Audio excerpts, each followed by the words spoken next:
Hey everybody, thanks for tuning in once again to the Manny Hall Show. I have with me Shelly from Glow. If you haven't heard about Glow in the city of Cleveland, you are missing out. Go follow them on Instagram, Facebook, Twitter, Tumblr, all them social media outlets that's out there. Shelly, you ready to do this? Let's do it. All right, Manny Hall Show, peace. It's a vibe, and that's a vibe. Yeah, that's a vibe. Oh, it's a vibe, and that's a vibe. Hey, how are you? I'm good. Please tell the people your name and what you do. I'm Shelly Gracon. I'm the curator of Glow Cleveland and the owner of Lab Studios. I love it. Now, what made you get started with everything?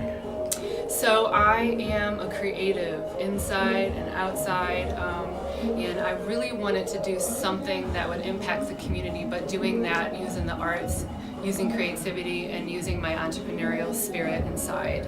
I love it. Now, it's not many things going on like this in Cleveland. We need more of it. So what really gave you that passion and said, I'm going to do it here in Cleveland and not some other major city? Because Cleveland needs it so bad. We need to ignite a lot of that passion that we see in other cities, as well as a very inclusive culture, you know, where it's very diverse and people of all walks of life can come and really feel like they're a part of something big.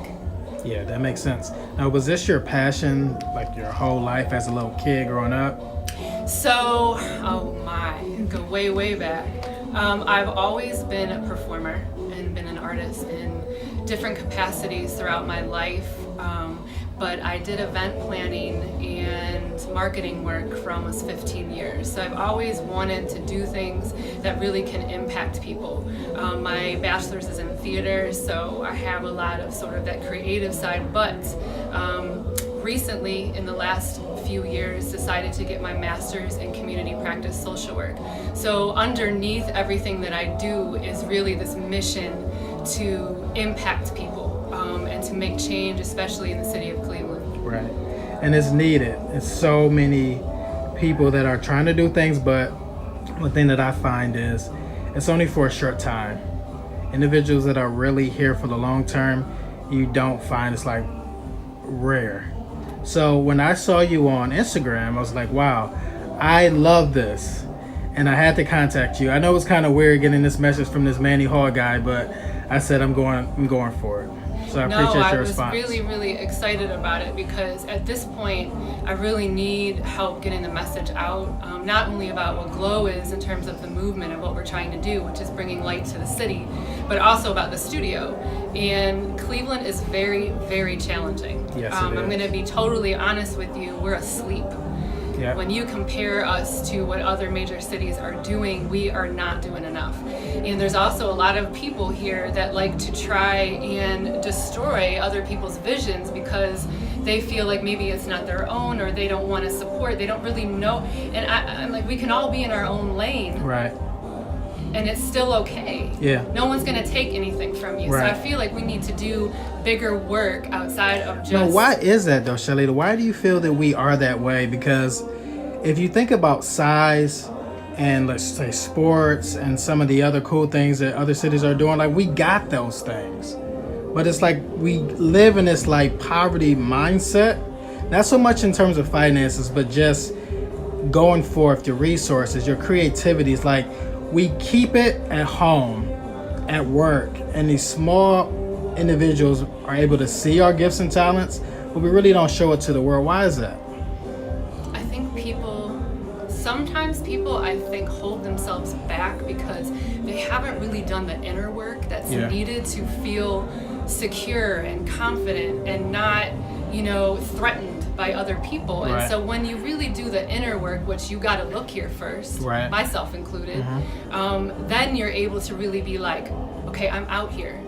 And out here in a way that is positive and productive. I think that is what is holding the city back also. We're a sports town, in culture and the arts and some of these things. Yeah, we have it, but it's not really our thing. Yeah. So I think it's going to be very challenging to get people to start to see that way and to act in a way that is really pushing something forward that doesn't exist. That makes sense. And what high school did you go to locally? Oh my God.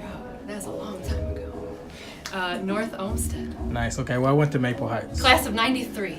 Well, that's not too far off. I'm 2000 Okay. in Maple Heights. Okay. So yeah, North Olmsted. Did you play any sports or anything there? No, I was into singing. Okay. Yeah, I was. That was what I did. All right. Well, I might ask you to bust a tune for us. No. So you were a singer back then? Yeah. And then what happened with that?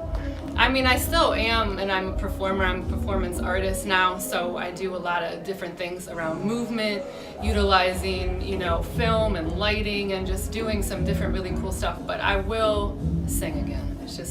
It's been on and off. You go through transitions in life, and sometimes you can't do everything. No, that totally makes sense. Yeah. What would you say was the hardest part about your journey, not only being a curator, but as an entrepreneur? That's a big question, and it has a big answer. I think for me, what I try not to ever do when someone comes through my door is judge based on what someone looks like, where they're from, nothing like that. But what I've realized is that sometimes you do have to have more discretion in terms of who you involve yourself with in business.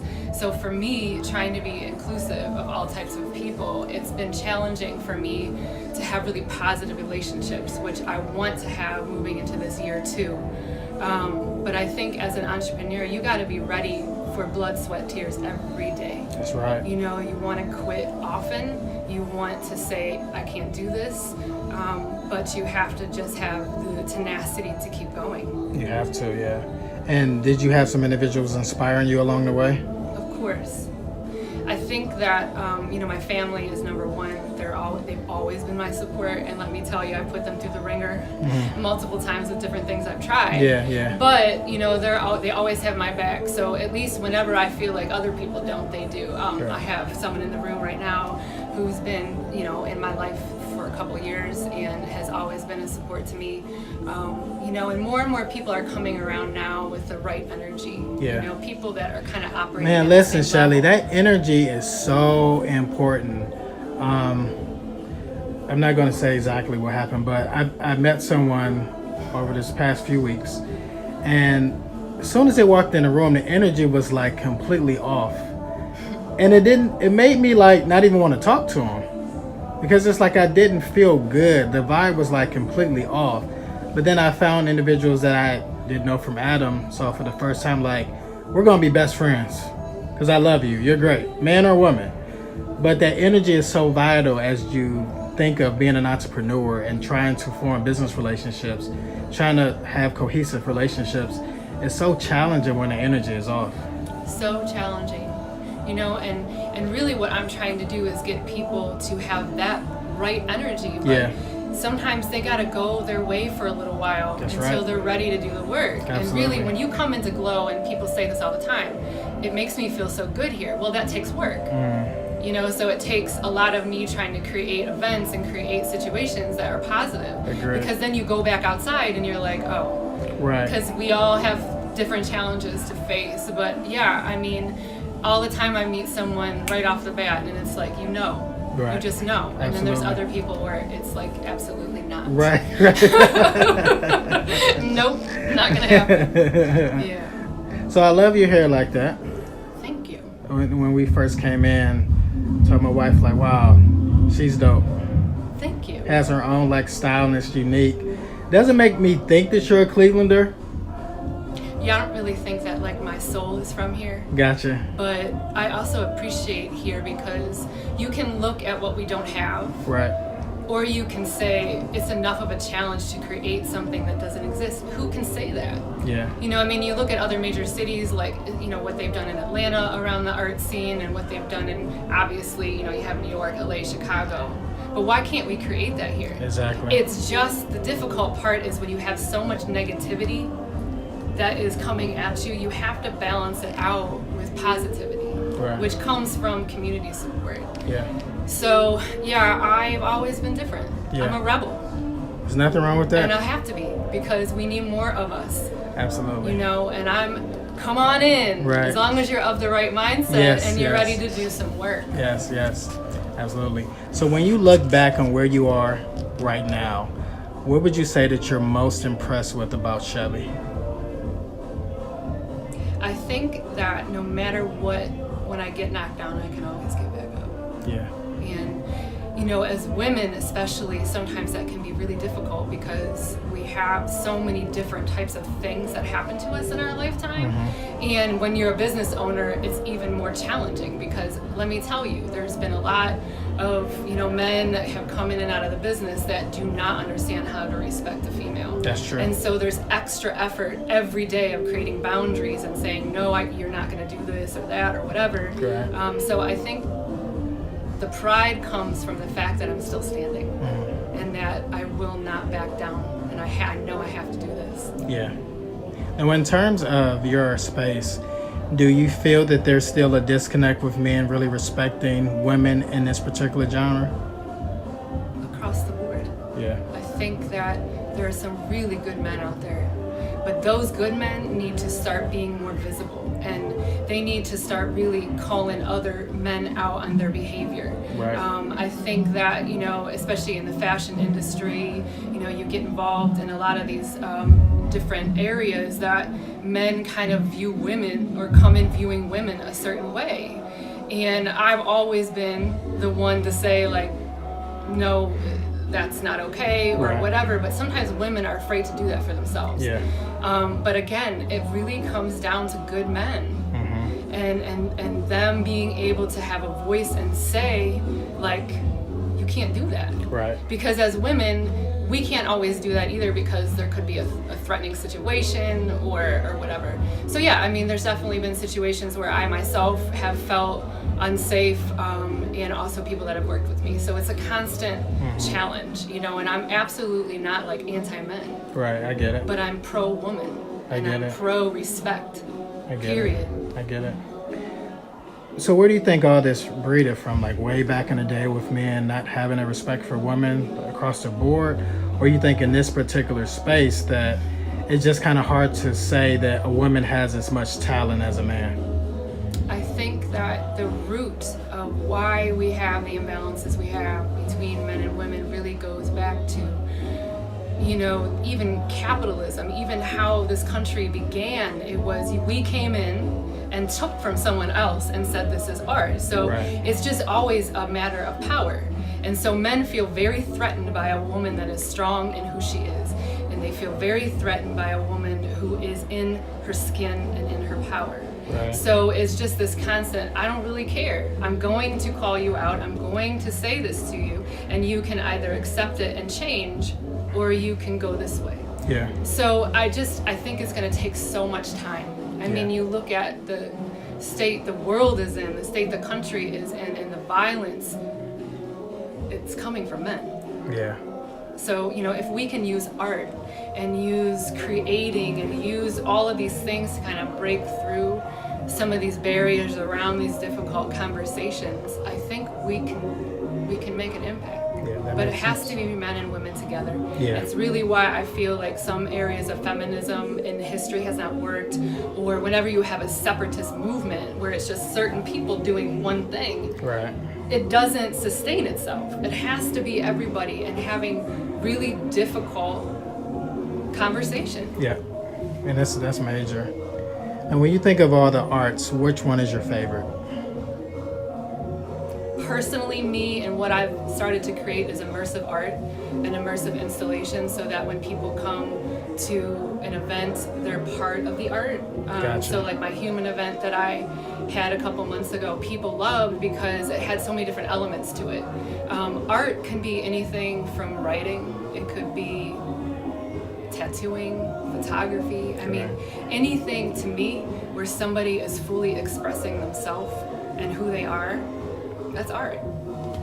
Love it. Shelly, what's your favorite food? Favorite food? Lately, dark chocolate. Seriously? Now you're going to consider that a food? Yep, Not candy. Not just chocolate, but food. food, yeah. So you would literally eat that in the morning, lunch, and dinner. Maybe. And I like bacon. Okay. Turkey and bacon chocolate. or pork bacon? Pork bacon. Okay. I do. You know what? Someone at work told me a while ago that turkey bacon shouldn't ever be considered bacon. No, because they have to do weird things to it Yeah. to make it a bacon. That's understandable. But I mean, I know some people just don't eat meat. Some people definitely don't eat bacon. But I just every morning, Yeah, makes sense. just so everyone knows, bacon and eggs.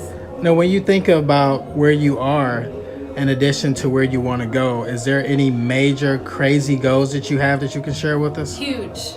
This is just the beginning. Okay. Like this is sort of like the incubator of the concept. I want to pop up like all over the city. Gotcha. I'm talking at some point. I don't want to let too much out. Yeah. No, I hear you. That's how we do it. Yeah, that's true. Unfortunately, that's You're what right. people do, or they say you steal their ideas. Yeah, I've yeah. had that too. But yeah, so things like where we're just energizing and looking at what other cities are doing that's innovative and trying to capitalize on that. If we got to bring other people in from outside of Cleveland to start to really ignite people's spirits, then that's what we're going to do too. Gotcha. So if we got to bring people in from Atlanta, New York, maybe, and I want the community to feel like the community is the curator. Gotcha. So whatever we do, That's dope. I like that. that they feel a part of what that is. I would say the biggest challenge to that is getting the right minds. But I think that the more intention you put out, this is my belief, the more intention that you put out as to what you want to attract is what will happen for you. So I think that if we can really harness the right folks to think of new and innovative ways to put the message out about what Glow is. You got this crazy energy.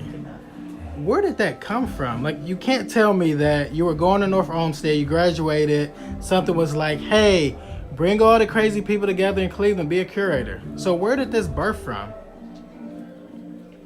I feel like sometimes I'm like this conduit, if this makes sense, for something that came outside of me and just like, I'm just supposed to do it. Gotcha. And so I feel like almost like a life mission and purpose? Yes, absolutely. Okay. And what I want is to be able to show people that you can, once you know what that is, that you can make it work. People are very afraid of themselves. And for me, I'm 43 years old now, almost. June 11th. You said 33, right? Yeah, 33. 23. Let's go to 23. Okay. No, so I'll be 43, and it really took until my 40s to own myself. Yeah.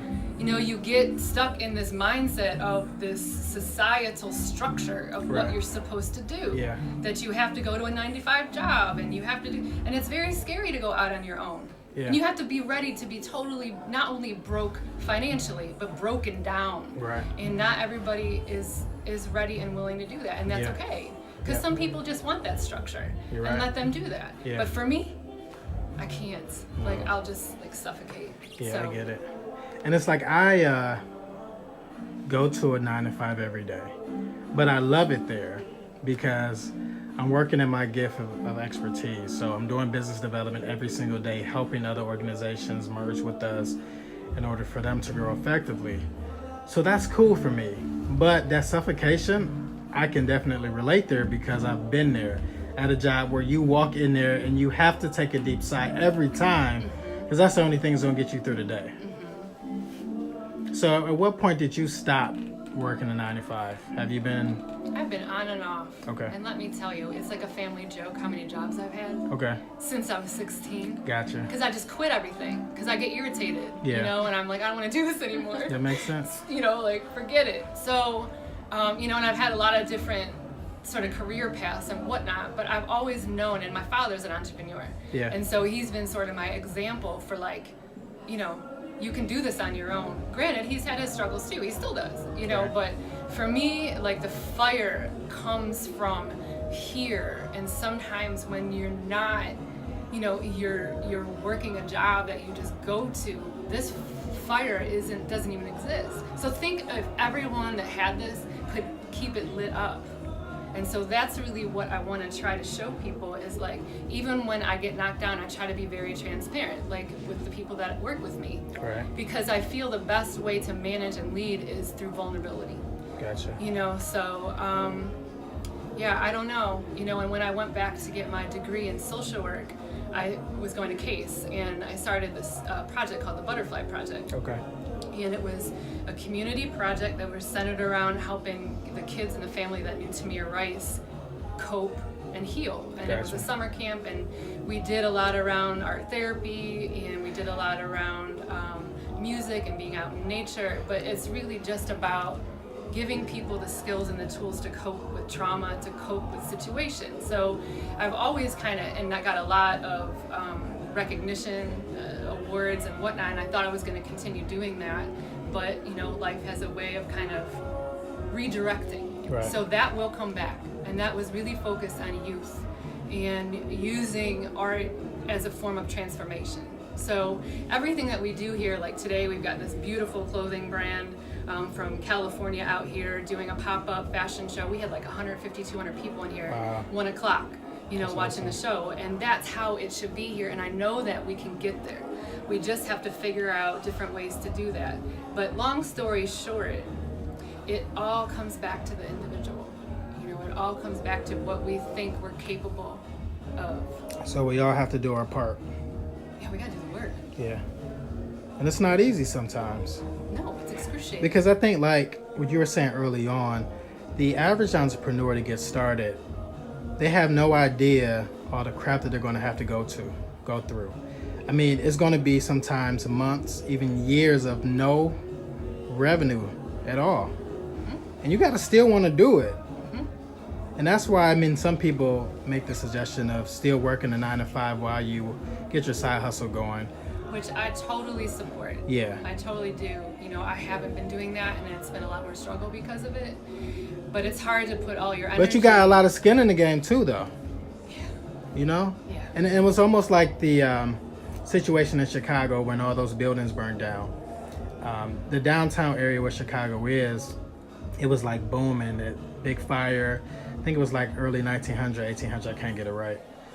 But they made a decision to rebuild. And they could have just chalked everything up and just said, well, we'll build another part of town. But they built right on top of everything that was destroyed. And there was no turning back. They had to keep going.